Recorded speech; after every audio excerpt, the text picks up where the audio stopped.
hamba nak mari cari makanan sikit kat bazar Ramadan ni. Bukit Mahkota. Allah tu. Mutabah. Ada pula. Mau orang. Oh, sekarang dah pukul 6. Biryani. Nak mari le orang. Mana ya air balang? Air balang ujung sana lah. Uish, takkan dah ujung. Satu air balang. Makanan. Macam ujung-ujung. Allah, dia ada kereta lalu. Oh, ramai orang. Ayam kepuk pun ada. Uish.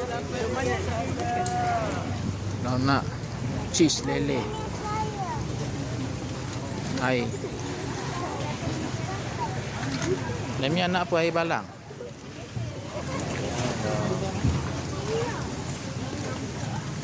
Mana airnya? Oh, yang ni lain. Tak ada tu.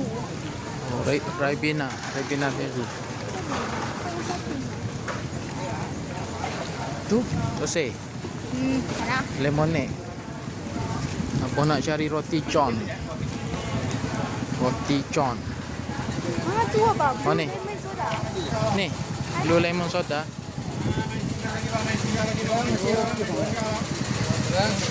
Ah, satu. Satu.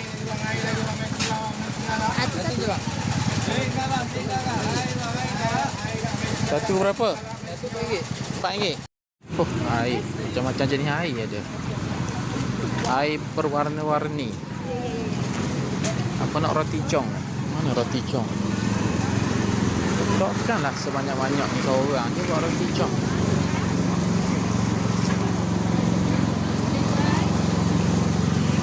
Air tepung. Tepung pelita. Oh, ni tau roti jong. Sini lah. Pendek sikit sini. Roti john. Roti jong dia pendek sikit. Roti jong. Sini pendek sikit. Sepi dia roti jong. Roti jong ayam, daging, kambing, ayam crispy. Baby roti jong. Je lah. Kita tunggu je. Oh, ramai kerja dia. Dia air kat mana? Ni. Tempat dia buat. Ni ke? Tarik. Roti jong. Ni buat roti jong. Dia fry roti jong kambing.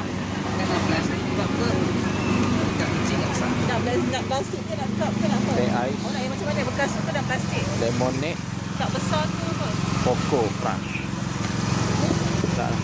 Yang kecil. Nak yang kecil. Pendek lah roti jong kambing. Ha. Kenapa pendek sangat? Tahu? Roti dia pendek. Takkanlah pendek. RM10. Roti jong kambing RM10. Apalah, bersyukur je lah. Okey lah. Okey lah. 5 biji. Akau. Yang lain tak nak? Akau. Lauk ada dah. Kita nak akau je. Akau RM5.